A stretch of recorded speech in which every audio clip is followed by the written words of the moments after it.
What's on the menu for today? What's going on, everybody? Welcome in. As you can see, Connor and I are sporting our alma maters. We did tweet out a precursor to this, but it is going to be obnoxious because it's not very often. I guess this year it's been quite frequent that our teams are winning games at the same time. Connor's team took home Pedro once again. We were wrong. This is four straight. This is four. We thought it was four last year. But it was a close game through half, Connor. Yeah, no, it was. It was a really exciting game, really close game, like you're saying. Despite what the scoreboard said, this one ended up 37-7. But I mean, for the vast majority of this first half, I was sweating. The thing that we talked about, and we talk about it every week with Ottawa, is JP Simonkinda. Yeah. And the focal point of this offense is him wearing down a defense. They got him up to 31 carries yesterday. That is a large man and a powerful runner to be tackling 31 times. I think at one point I saw him stiff arm someone. He made them look like they weighed 20 pounds. He just kind of threw the DB to the ground, kept rumbling along. That's where they really blew this game open, in my opinion, was just leaning into JP and saying like, all right, yeah, he might only be getting 5, 6, 7 yards a carry, but you have to tackle him every single time. 30 times, yeah. No, and I think that really is 29 times because he got 2 touchdowns. But fair enough. 29.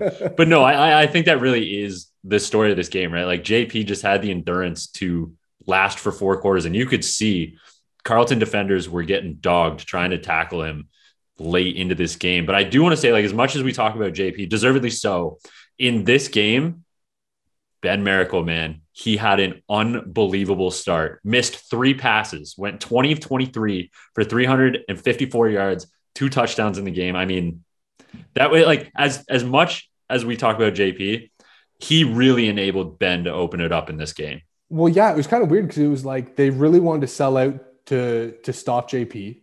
And then all of a sudden, Ben just started dicing them apart. And it was like, okay, well, we need to provide some help for our secondary. And then it was Coach Taylor perfectly saying, okay, you're going to give us light boxes. Let's go back to JP and tackle him now that you're tired.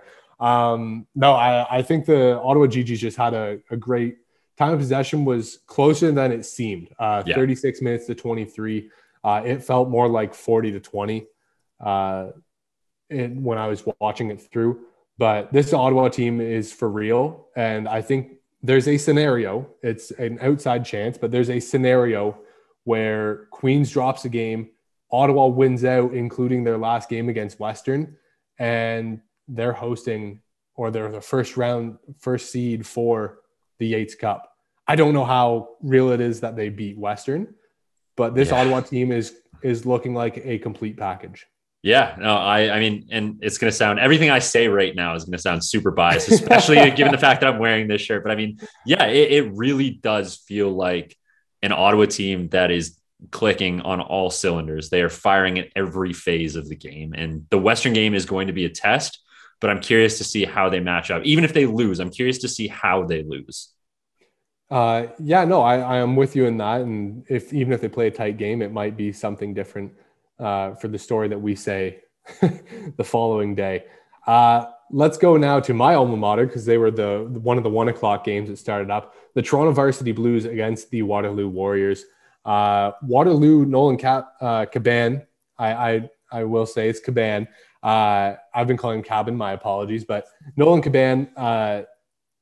He had a really up and down day, I want to say. Yeah.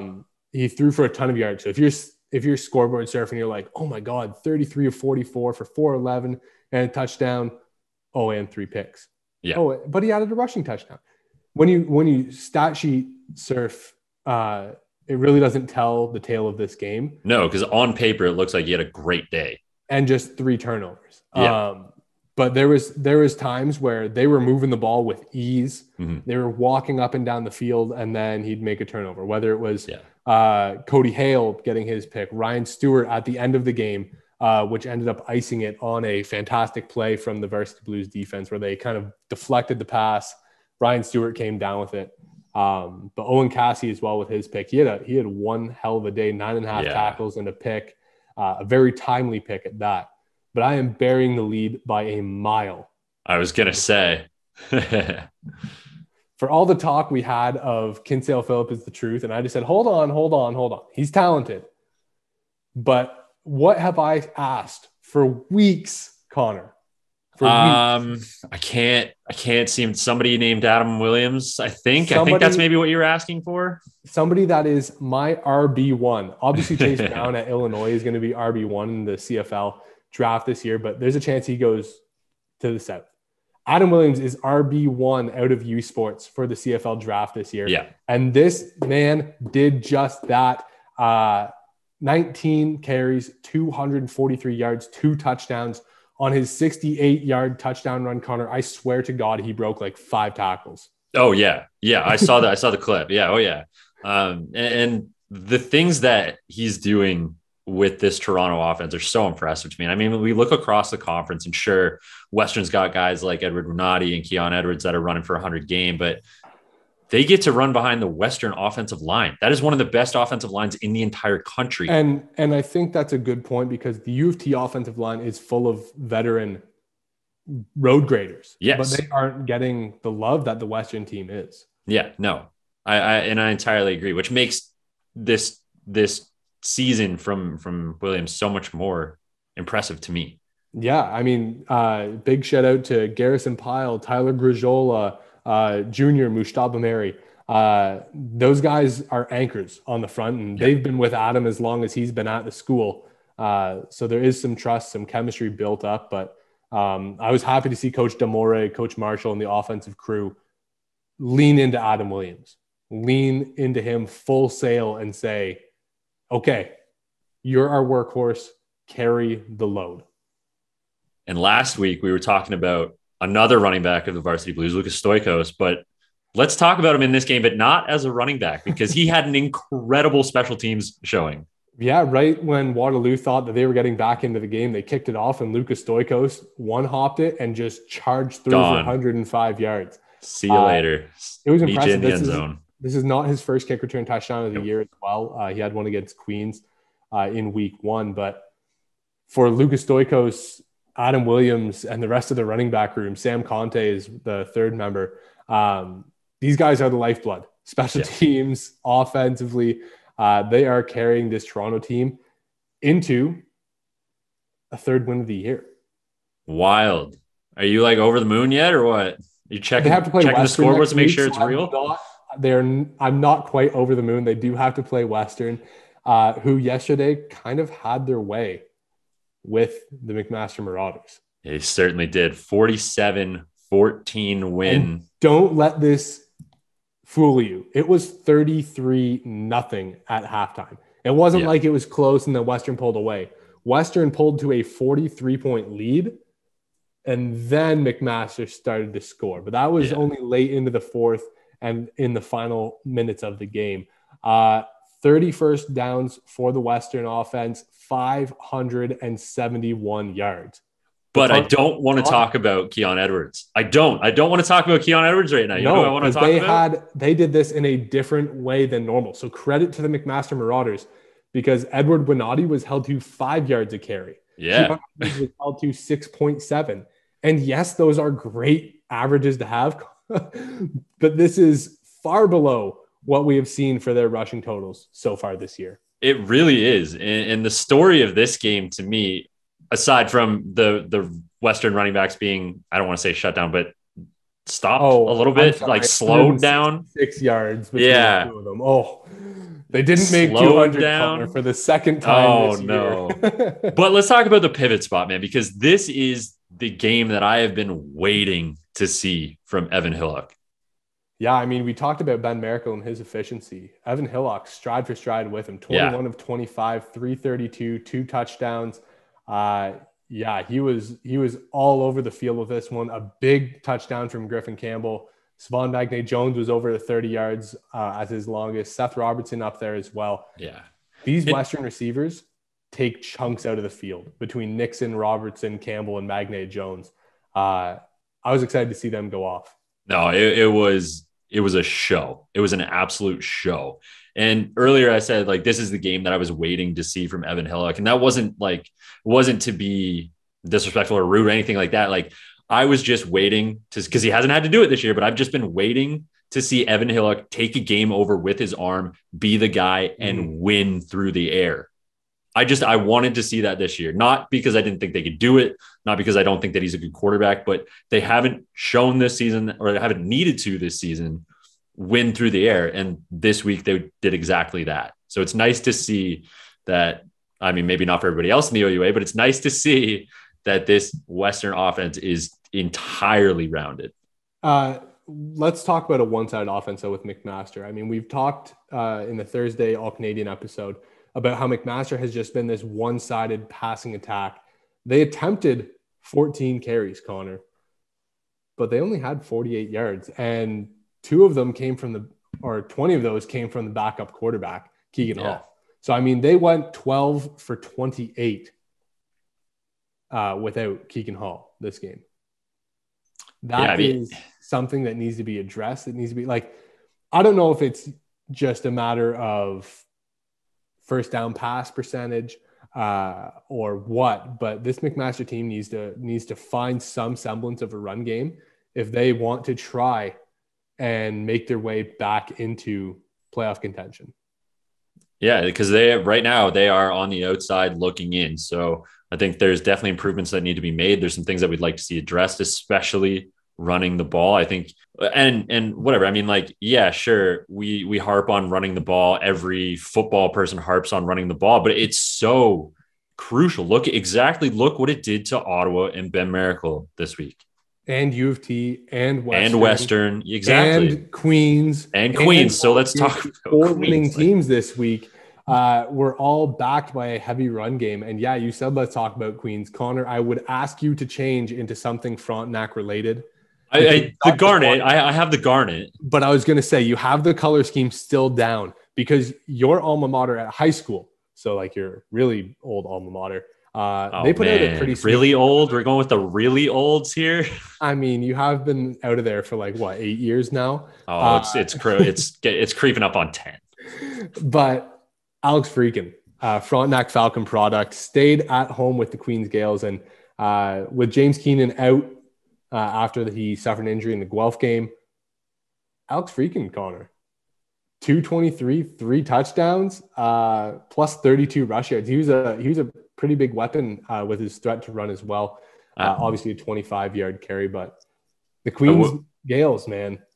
Yeah, and just before we talk about the entire team, I will say one thing about Alex Freakin. So obviously, Wade mentioned I went to the same high school and was fortunate enough to have the same head coach as Alex Freakin. And when he was coming up, I was kind of chatting back and forth with the Frontenac head coach, and he said to me, he's like, man, this is without a doubt the best athlete at quarterback, the best quarterback that I have ever coached. Same guy that coached Marshall Ferguson. Sorry, Marsh. And Tyler Filson. And who else came from Frontenac? You guys had a stretch of quarterbacks go to the youth sports level. Yeah. Oh, geez. I can't even remember. There was someone in between Marshall and Tyler. But, oh, well. I want to say it was probably one of the Richardsons. I think it was a Richardson. But with that, Queens had the quietest 200-yard rushing game I think I've ever seen. Yes. Because they didn't just do it with Anthony Souls. He had 15 for 41 and 3 touchdowns. A lot of those were just goal line touches. Greg Jones had 62. Jaden Kerr had 78. So no Yan Longa, no Jaden Blackman, but they 200 yards. Kind of pieced it away and got 240 yards of offense. And I mean, the running back display this week just circles back to exactly what Coach Schneider told us at the start, or told you at the start of the year, right? Sometimes you don't need 1 star. Sometimes you just need 3, 4, 5 really good players. And they're using all 5. Yeah. Want to talk about Taylor Elgersma? Yes, I do. Because I have been waiting for this game. 221 and 4 total touchdowns. Quentin Scott added 155 on the ground as well. Like I mentioned, all of the winning teams this week fed into the run game. And I want to add in, because we love our kickers here, Dawson Hodge beat the Windsor Lancers by himself. 4 made field goals. 3 from 40 plus. But yeah, he had 12 points on the day. So we love our kickers over here at CFP. He had also had a 50-yard punt in the game. So shout out to Dawson Hodge. Iron leg Big award. day. Clearly that leg did not get fatigued in the road trap. It's a big day. But no, this Laurier Goldenhawks game against the Windsor Lancers ended up as 49-11, but it was closer than it seemed in the first quarter, and then Laurier started to gain their footing, and by halftime it was 35-3. Yeah. And I think I couldn't believe the scoring in bunches that we saw.